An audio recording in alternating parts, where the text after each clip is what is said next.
Enfisema pulmonar, assunto e perfil de paciente para a gente atender. Paciente normalmente retentor crônico, hipoxêmico grave, aqui numa condição além do normal. Olha o grau de destruição que eu tenho de parênquima pulmonar. Olha aqui, isso aqui é tudo área pulmonar que não troca. Nesse caso, mesmo o CO2 sendo mais difusível, ele também vai ser acumulado. O indivíduo que a gente viu lá nas aulas de fisiologia, que tem a perda da tração radial do parênquima pulmonar pela destruição da área de pulmão. Se eu tenho na lei de Fick dizendo que o coeficiente de troca é proporcional à área, cadê a área pulmonar aqui? E inversamente proporcional à espessura da barreira. Então, de cara, eu já não tenho área pulmonar pensando nesses DPOCs com grande área de destruição de parênquima pulmonar. Também são pacientes extremamente adaptados a essa hipoxemia crônica. O termo enfisema pulmonar significa literalmente excesso de ar nos pulmões. Então, se a gente pensa em excesso de ar no pulmão, eu penso em não captação da radiação quando você vai fazer uma radiografia ou uma tomografia. O ar ele não vai oferecer resistência à passagem da radiação, então ele vai marcar no filme, vai ficar aquela imagem mais escurecida, né? Então, sempre que a gente pensa num pulmão hiperaerado, a gente pensa num pulmão mais preto, mais escuro. E toda vez que a gente pensa num pulmão congesto, líquido no pulmão, encharcando o pulmão, captando radiação, eu penso sempre num raio-x mais claro. Então, se a gente sabe que eu tenho a perda da tração radial do parênquima, que é um dos componentes que vai causar a pressão de retração, uma das forças que traz o pulmão na sua configuração inicial após uma inspiração. Então, eu acumulo energia, expiro, cesso o estímulo respiratório, o parênquima retorna. Só que se eu perco essa força de retorno, ele vai ficar lá na posição inspiratória, aprisionando mais gás. Se eu estou na posição inspiratória, qual é a posição inspiratória do diafragma? Encurtado. Então eu tenho o pulmão hiperaerado, distendido, sem força de retração, assumindo assim o diafragma uma posição de aplainamento, ele não tem mais aquele formato de hemicúpula. Isso diminui a sua força, sua capacidade de gerar força é diminuída pela alteração, pelo encurtamento causado pela hiperaeração do pulmão. Então, se ele fica ali constantemente na posição inspiratória, ele vai encurtar. E todo músculo encurtado é fraco. Então, soma-se uma porção de fatores que vão gerar um comprometimento ventilatório, por vezes, incapacitante. Ok? Um coração clássico do DPOC. A pressão intratorácica está tão aumentada pelo aprisionamento aéreo que o pulmão comprime o coração. Por isso que eu também tenho pulso paradoxal num DPOC descompensado. Quanto mais aprisionamento aéreo ele tem, e aí a gente pensa num broncoespasmo, um aprisionamento aéreo dinâmico, mais pressão intratorácica eu vou gerar, mais eu vou comprimir esse coração, que vai adotar uma posição de gota no raio-x. Coração em gota, né? O ápice do coração aponta para baixo. A gente quase não vê a silhueta cardíaca, né? Então a gente vê uma silhueta, tem uma alteração da posição do coração por conta do aprisionamento aéreo gerado pelo enfisema. Né? E bronquite crônica também. E sempre que a gente pensa em enfisema e bronquite crônica, normalmente a gente está falando de graus moderados dos dois problemas com predominância em cada perfil de paciente. Então o enfisematoso é aquele cara magrinho, o bronquítico crônico é aquele cara barrigudinho. O enfisematoso clássico é aquele indivíduo extremamente emagrecido. Você vê muito bem delimitado aqui as clavículas, né, por perda de massa muscular. São indivíduos com muito pouca massa muscular. Né? Então são pacientes que têm predominância de lesões estruturais. O bronquítico crônico ele tem predominância inflamatória. Ambos causam obstrução, mas o enfisematoso também tem o comprometimento inflamatório e o bronquítico crônico também tem um comprometimento estrutural. Eu tenho graus variados no mesmo paciente. E aí, para cada arquétipo, muito magro consumido, o enfisematoso, ou mais inchado, bronquítico crônico, aquele que produz muita secreção. A inflamação crônica pela inalação de fumaça, o tabagismo entrando aí como principal causa das doenças pulmonares obstrutivas crônicas, essa inalação de fumaça crônica, ela vai perturbar os mecanismos de proteção da via aérea. Nós temos inúmeros mecanismos que protegem essa via aérea. Então a nicotina pode causar, a nicotina só, fora todas as outras substâncias, mas a nicotina, ela pode causar paralisia parcial dos cílios do epitélio respiratório. Olha aqui os cílios, ó, esse monte de cabelinho aqui. Esse monte de cabelinho fica aqui, ó, o tempo inteiro levando, depurando, limpando essa via aérea que é preenchida por um muco. Então ela fica ali constantemente jogando esse muco para a via aérea central. O paciente é muito comum, né? Às vezes o DPOC você está fazendo desobstrução bronca. Passa a reparar. Ele tosse, você escuta o catarro ganhando a via aérea, né? Ganhando ali a faringe, a laringe, e aí ele engole. Você vê ali, né? O movimento da deglutição da secreção não vem na boca. O importante é tirar da via aérea. Tirando da via aérea, a gente tira o trabalho respiratório. A gente tem que pensar sempre que a via aérea, como um tubo aerífero, o gás, ele pode passar como um fluxo laminar. Então, o ar, ele flui em camadas. Quando eu tenho secreção aderida à parede, esse fluxo, que sendo laminar, gasta menos energia, quando ele encontra a resistência à passagem, porque tem um catarro, uma secreção aprisionada ali na via aérea, esse fluxo turbilhona dentro da via aérea. Esse turbilhonamento aumenta a resistência à passagem do gás, aumenta a necessidade de energia para você respirar, aumenta a resistência da via aérea. Por isso que, por exemplo, um indivíduo ventilando em um modo pressórico e ele com a via aérea cheia de catarro, ele está ventilando em PCV. Quanto mais catarro ele tiver na via aérea, menor vai ser o volume corrente, porque se eu limito a pressão, sempre vai ser a mesma pressão que vai ser imposta ali à via aérea, e à medida que a secreção vai acumulando e eu vou aumentando a resistência à passagem do gás, porque eu tenho secreção acumulada, qual é o resultado disso? Diminuir o volume corrente, porque se eu tenho a mesma quantidade de energia empurrando o gás e eu tenho uma resistência aumentando, menos gás vai passar, o volume corrente vai diminuir. Então, sempre que a gente pensa em modo pressórico, qualquer aumento de resistência à passagem do gás vai diminuir o volume corrente por conta disso. O DPOC, o bronquítico crônico, o enfisematoso, eles, né, a própria nicotina diminui esse batimento ciliar que está ali o tempo todo trabalhando. Então, a gente já perdeu um importante mecanismo de depuração das vias aéreas. Você acha que para por aí? Obviamente que não.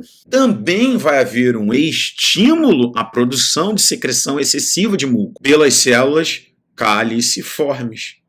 Olha as células caliciformes aqui. Elas vão produzir e vão secretar esse muco aqui na superfície da via aérea, na mucosa da via aérea, e esse muco secretado é batido lá o tempo todo pelo epitélio ciliar. Então, se eu danifico o epitélio ciliar, a tendência desse muco é acumular. E, além disso, você aumenta a produção desse muco. Então, eu tenho um mecanismo de depuração do muco deficiente, um dos mecanismos, e eu tenho aumento na produção do muco. Olha como é que a respiração vai ficando difícil. Então, aqui, ó, a célula caliciforme joga muco, tem fumaça, vamos proteger a via aérea, joga muco na via aérea. No raio-x, a gente vai identificar como sinais de hiperinsuflação, como a gente já falou lá no início da aula, a retificação das hemicúpulas, do diafragma aplainado, o coração em gota, pela pressão intratorácica comprimindo, pela hiperaeração, pelo excesso de gás que tem dentro deste tórax. DPOC não afunda na piscina, porque tem muito gás, é verdade. Meu pai é DPOC, ele não afunda. Quando você faz um raio-x de perfil, você vai ver, ó, isso aqui você não encontra num indivíduo que não é DPOC, num indivíduo que não retém gás dentro do parênquima pulmonar. Um asmático em crise, quanto maior o grau de obstrução, de broncoespasmo que ele faz, que pode levar até uma redução no VFUM a 20% do que ele tem. Um aprisionamento que quase não respira, um tórax silente. O posicionamento radiológico é igual de um DPOC. Por quê? Ele está em crise, ele está fazendo broncoespasmo, a via aérea distal dele está toda fechada e ele está cheio de gás aprisionado. Então, o problema ventilatório que esse indivíduo tem no momento da crise é aquele aprisionamento aéreo, que ele puxa 1 litro, solta meio litro, ele puxa 1 litro, solta meio litro, ele puxa 1 litro, solta meio litro, ele acumulou 500, ele acumulou 1 litro, ele acumulou 1,5 litro de volume residual. Então, se o tórax assume uma posição inspiratória, em determinado momento o ar não vai mais entrar, porque não tem como sair, porque está tudo aprisionado, a posição radiológica é igual de um DPOC. O diafragma aplainado, por quê? Porque ele está em posição inspiratória, porque o pulmão está aprisionando o gás. Ok? Você pode, num asmático em crise, num DPOC, aumento do espaço retroexternal. Então aqui eu tenho externo, retroexternal, tá? O espaço atrás do externo. Você vê essa hiperaeração. Olha aqui o diafragma plano. Em relação à fisiopatologia, né? Olha o coração. Olha interessante, coração em gota. Olha lá, ele fica bem comprimido mesmo. Olha quanta bolha. Ó, bolha. Desculpa. Bolha.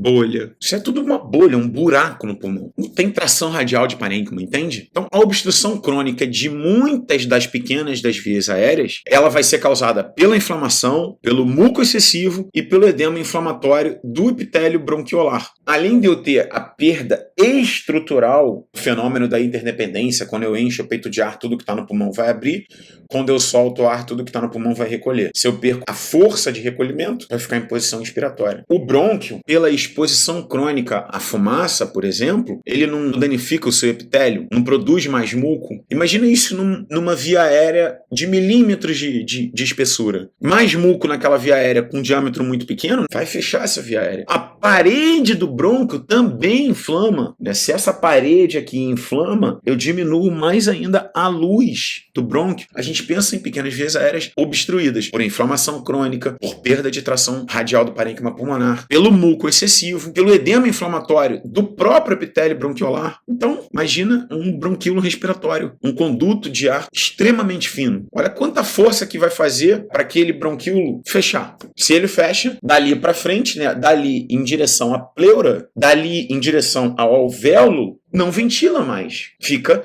aprisionado. A obstrução das vias aéreas ela vai tornar difícil a expiração. A gente já cansou de entender esse mecanismo fisiológico, esse aprisionamento aéreo, causando aprisionamento aéreo no interior dos alvéolos e a sua hipertensão. Olha isso aqui.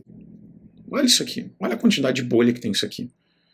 Olha o tanto de parênquima pulmonar que foi perdido. E esse parênquima todo que está aqui em volta das bolhas? Está tudo comprimido, está tudo fechado. Não é só essa região aqui que tem comprometimento. Todo o tecido pulmonar que era sustentado por essa região vai estar comprometido, ok? Vai perder a tração radial. É uma condição bem difícil, né? Então eu tenho um epitélio danificado, que não tem batimento ciliar, que aumenta em paralelo a produção de muco, e eu não tenho constante de tempo expiratória, porque se esse indivíduo tem problema para expirar, se ele tem limitação ao fluxo expiratório, e a gente sabe que um dos principais mecanismos para eu depurar a via aérea é impor fluxo expiratório a essa secreção. Por isso que quando você tem que desobstruir secreção de um DPOC, uma secreção de pneumonia que está lá na periferia, que está causando crepitação pulmonar, né, aquela secreção lá na periferia, tem que ser com baixos fluxos pulmonares. Se você fizer... ele vai fechar a via aérea distal e a secreção vai ficar acumulada e o catarro não vem. É aquela tosse e não vem o catarro. Olha que situação. Então, se eu tenho secreção periférica, um DPOC com pneumonia, um indivíduo que tem obstrução, limitação ao fluxo respiratório e uma secreção lá na periferia, perto da pleura, essa secreção tem que ser retirada com baixos volumes ou baixos fluxos pulmonares. O baixo volume vai gerar um baixo fluxo. Tem que ser... eu tenho que prolongar o tempo expiratório para eu conseguir trazer a secreção que está aqui na periferia para o centro, para cá. Se eu tenho limitação do fluxo respiratório, eu tenho que aumentar a constante de tempo expiratório.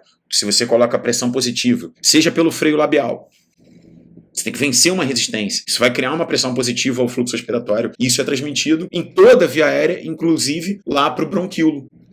Né? Eu vou alterar o ponto de igual pressão quando eu boto pressão positiva na via aérea. Então essa pressão positiva que eu boto na via aérea pode estabilizar essa via, e essa é a ideia de você fazer venia num DPOC descompensado, estabilizar essa via aérea, impor pressão positiva dentro da via aérea e essa via aérea não ser colapsada pelo parênquima pulmonar. E aí sim o indivíduo exalar aquele ar que estava aprisionado e conseguir lavar o CO2 e conseguir trazer a secreção da periferia. Então VNI pode ser utilizada para tirar a secreção periférica? Com toda certeza. E aí, quando a secreção está aqui no centro, que você vai escutar o ronco respiratório, aqui no centro, você com a mão no tórax, você consegue sentir a secreção reverberando na via aérea, aí você vai trabalhar com volume pulmonar maior, com fluxo pulmonar mais acelerado. Para aí sim essa secreção ou ser deglutida ou vir para a boca, né, e ser expectorado, ok? É uma delícia, vai ficando cada vez melhor, é cada vez mais legal, porque você vai juntando tudo, e a fisioterapia, o fluxo respiratório, e a dinâmica da mobilização da via aérea. A gente tem uma aula de deslocamento do ponto de compressão aqui nesse módulo de DPOC, né, que é uma aula só dedicada a esse deslocamento do ponto de igual pressão. Então, em relação ainda à fisiopatologia, isso é um pulmão saudável, aquela imagem clássica, né? Um alvéolo, um capilar lindo e maravilhoso, as hemácias passando, cada uma hemácia passando no espaço espaço certinho do seu capilar, né? Para eu ter uma barreira cada vez menor. Então aqui eu tenho uma enorme área de troca. Aí vem o...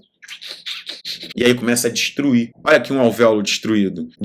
Destruição alveolar extensa do enfisema. Aqui, ó. Aqui tinha um monte de alvéolo. Aqui tinha um monte de alvéolo. Vai tudo destruindo, vai tudo arrebentando essas paredes. E à medida que mais paredes vão se rompendo, as paredes que são sustentadas por essa parede que vai sendo destruída, toda essa região aqui, ó, olha como é que os alvéolos são comprimidos. Por quê? Porque um alvéolo sustenta o outro, né? Um alvéolo sustenta o outro. À medida que você vai destruindo isso aqui, faz um buraco aqui, isso aqui, esses 3 alvéolos aqui viram um alvéolo só, todos esses aqui em volta vão perder a sua sustentação, né? Aqui, ó, olha o tamanho que eles ficam. Olha a compressão. Por quê? Porque eu não tenho mais o tecido, o parênquima, sustentando esse alvéolo em todas as direções. Eu rompi. Então eu tenho aquilo que eu falei lá na imagem radiológica, eu tenho o buraco, à medida que esse alvéolo rompeu e foi rompendo e foi fazendo um alvéolão enorme, e rompeu esse aqui, daqui a pouco essa parede rompe, daqui a pouco esse aqui também rompe, e vai ficando cada vez mais aquela bolha. E todo aquele pulmão em volta dessa bolha também perde a sua sustentação. Também altera o coeficiente de troca. Olha o que eu tenho de área para trocar. Em detrimento disso aqui, tudo certinho. Olha a coisa linda. Entenderam? Aí, isso aqui. E toda essa região aqui, que era sustentada por esse parênquima, não existe mais. Então tudo isso aqui está comprometido. A obstrução bronquiolar, ela aumenta a resistência das vias aéreas e vai causar o aumento do trabalho respiratório. A gente já falou sobre isso, né? Se eu tenho qualquer grau de obstrução, de resistência à passagem do gás, eu vou necessitar de mais energia para transportar esse gás nesse tubo que está obstruído. Ó, aqui, cadê parênquima? Cadê parênquima de pai? Não tem. A perda acentuada das paredes alveolares diminui a capacidade de difusão. Ora, Fick já falou isso pra gente, a capacidade de difusão é proporcional à área de troca. Cadê a área?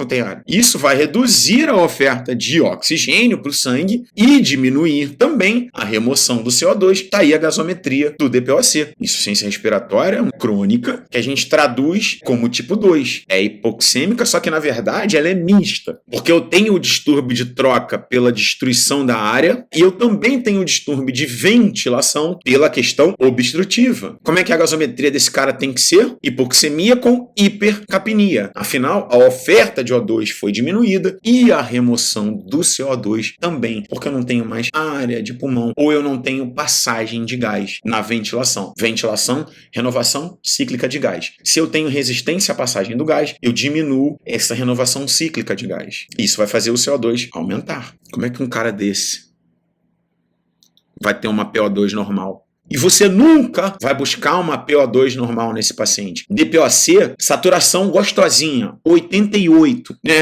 De 88 a 90. Mais do que isso, pode deprimir centro respiratório. Ele precisa estar hipoxêmico. Quantos litros você pode oferecer de O2? A gente vai trabalhar com uma saturação alvo de 88 a 92. Muito cuidado quando oferecer oxigênio para esse paciente. Você bota oxigênio nesse paciente, ele vai parecer que ele está dormindo, que ele está sonolento e ele está carbonarcosando. Aquele CO2 que já é anormalmente alto vai subir muito mais e ele pode morrer dormindo. Não é dormindo, né? Na verdade, ele vai entrar num quadro de letargia, aquela sonolência que é despertável, de torpor, né, de obnulação, é aquele despertar mais difícil. Seu fulano.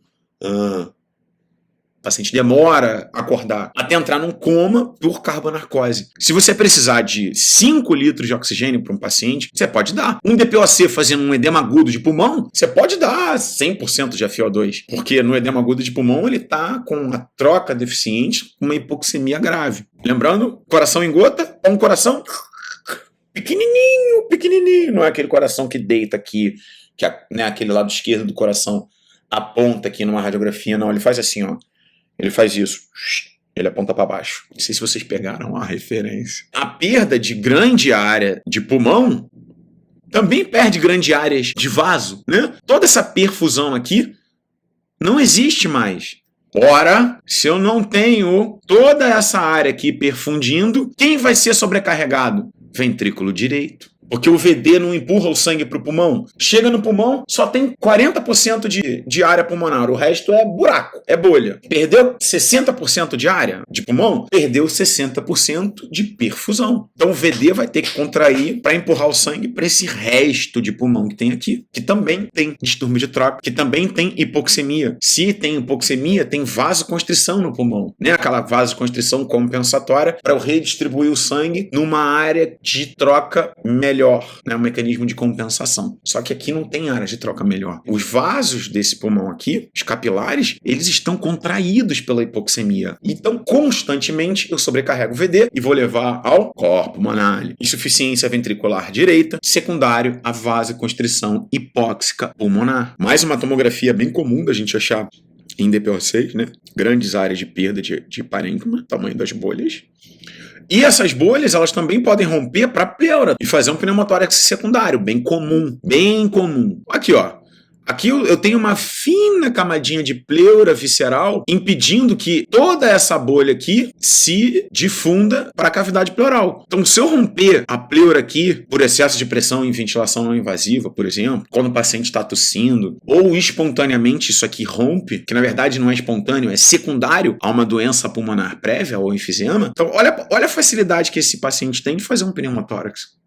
Não é? A gente, obviamente, vai ter aula de pneumotórax. Então, como resultado, a resistência vascular do pulmão em relação à vasoconstrição aumenta acentuadamente, causando hipertensão pulmonar, que a gente já estudou bastante. Olha aqui, ó, artéria pulmonar distendida. Por que a artéria pulmonar está distendida? Porque para onde ela está mandando sangue lá para o pulmão, tem um monte de área de parênquima destruído e tem um monte de vaso fechado porque não tem oxigênio, não tem distúrbio de troca. Isso vai sobrecarregar o lado direito do coração, muitas vezes podendo causar insuficiência cardíaca direita. Manifestações clínicas do enfisema, elas não vão aparecer até que pelo menos 1/3 do parênquima esteja lesado. É a famosa adaptação do sistema cardiovascular. Então, eu posso perder 1/3 da minha área de troca que eu não vou ter manifestação clínica. Talvez, quando eu vou fazer um esforço, eu tenho um cansaço além do normal. A dispneia geralmente é o primeiro sintoma, inicia de forma insidiosa e progride de forma estável. Então, eu começo a ter uma falta de ar para subir 4 andares, depois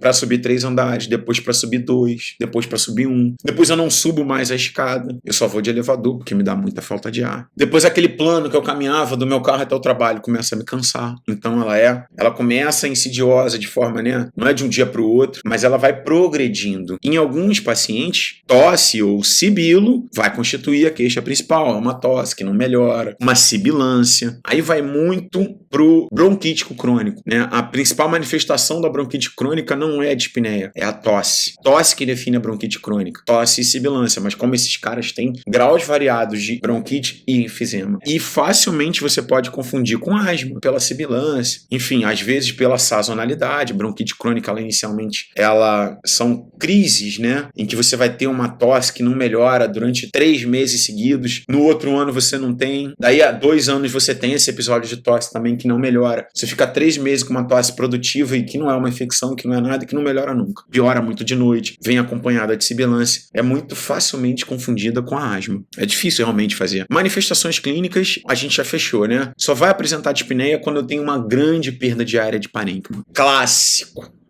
Enfisematoso. Magro, consumido, sem músculo. Por quê? Porque músculo gasta muito oxigênio. O consumo de oxigênio por parte do tecido muscular é muito grande, em comparação ao tecido adiposo, por exemplo. Então, o enfisematoso, ele perde muito massa muscular. Se eu tenho alguma coisa que consome muita energia e eu não consigo oferecer essa energia, vamos diminuir essa coisa que consome energia. Então, é aquele indivíduo que tem um quadríceps fininho. E força de quadríceps em enfisematoso é diretamente proporcional ao tempo de vida. Quanto mais fraco é um enfisematoso, maior a chance de mortalidade desse indivíduo. Então, se você pegar um enfisematoso para fazer fisioterapia domiciliar e só trabalhar agachamento com ele, impondo intensidade de carga, você já aumenta a sobrevida desse paciente. Se você aumenta a força do quadríceps no enfisematoso, do bronquítico crônico, do vovozinho que está consumido, você aumenta o tempo de vida. Pacientes, então, eles vão apresentar um tórax em barril, tórax em tonel, porque ele está em posição inspiratória, dispneia e um prolongamento óbvio da expiração. sempre fechando a cadeia cinética de membros superiores para usar músculos acessórios da respiração para ajudar ele a respirar, para ele ter sustentação para usar peitoral maior, menor, serrátil anterior, escaleno, econ. Olha um tórax intonial, um diâmetro antero-posterior aumentado. Por quê? Por causa disso aqui. Olha o tonel. Olha aquele tórax intonial redondo, achatado, ok? Ó, esse diâmetro antero-posterior aumenta, ó. Então como é que é o raio-x? Um pretão aqui e um pretão aqui. Um diafragma aplanado, costelas horizontalizadas, tosse, secreção, dispneia, limitação ao fluxo expiratório. Você já sabe como é que a gravidade atua no processo da ventilação. Já sabe como é que a gravidade atua na perfusão do pulmão. Então você já sabe tratar tudo. Tem que usar a gravidade. Olha tantas aulas de fisiologia que a gente falou de pressão hidrostática, de zonas de perfusão, de alvéolo, que não adianta nada um alvéolo estar aberto, mas ele não está perfundido. Não adianta nada um alvéolo estar perfundido, mas não tá pérvio. Você tem que começar a ligar uma coisa com a outra para aquele paciente especificamente. Você, vamos deitar aqui em decúbito lateral direito, né? Vamos jogar o sangue para a periferia do pulmão direito. A tomografia mostra que o pulmão direito, por exemplo, mais áreas de troca pulmonar. Então, se o distúrbio é de troca, eu vou favorecer a troca de que maneira? Colocando esse pulmão para baixo, entendeu? Artéria pulmonar esquerda, artéria pulmonar direita. Ó, a dilatação anormal dessa artéria tá mais grossa que a aorta. Por quê? Porque eu tenho uma vasoconstrição gigante nesse monte de bolha que eu tenho aqui, ó, que não funciona. Área de pulmão perdido, redução da capacidade de difusão, hipoxemia, vasoconstrição pulmonar, aumento da resistência ao fluxo que sai do ventrículo direito através da artéria pulmonar. Porque aqui é o tronco da artéria pulmonar. CO2 aumentando, porque eu tenho limitação ao fluxo expiratório. Então eu aprisiono gás no pulmão. Se eu aprisiono, eu não ventilo. O CO2 sobe. Além também da redução da capacidade de difusão desse CO2 por essa perda diária, um monte de buraco no parênquima pulmonar. Muito cuidado com a pressão da VNI que a gente impõe a esse paciente, porque se eu tenho hipertensão pulmonar e eu estou impondo pressão positiva, eu posso dilatar demais esse alvéolo, hiperdistender demais este alvéolo, e este alvéolo comprimir os poucos capilares que funcionam. Obrigado pela paciência de todos que acompanharam. Vamos que vamos.